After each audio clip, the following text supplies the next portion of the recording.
the past few years, Eskom has benefited from a government bailout of around 23 billion rand per annum. This is over and above previous financial bailouts in the years before.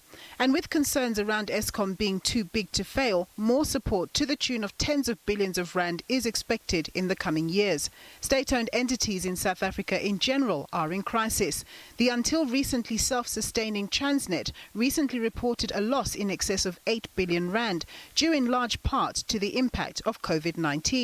So how is National Treasury likely to deal with these challenges? The state of state-owned enterprises in South Africa is as precarious or even worse as it was last year. In the aftermath of the announcement that SARS has exceeded its collection target in this financial year, it is very much likely that struggling SOEs may be assisted in order to prop up their balance sheets and possibly make them more financially viable in the future.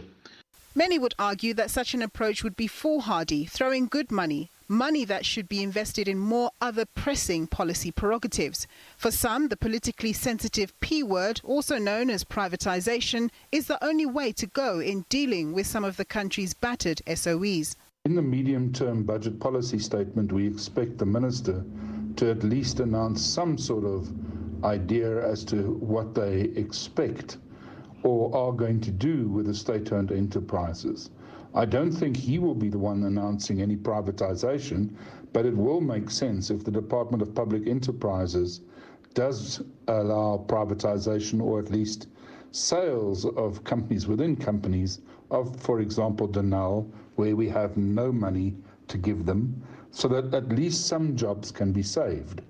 Because it's quite clear that the government has no idea how to solve all these problems at the moment. Privatisation of state-owned assets has been a politically hot topic for years now, but with many SOEs having failed to optimise their potential under state hands, perhaps a more pragmatic approach, which includes testing alternatives like opening up to private equity partners, may prove to be the way forward under the circumstances. Nompumelelo Siziba, SABC News, Johannesburg.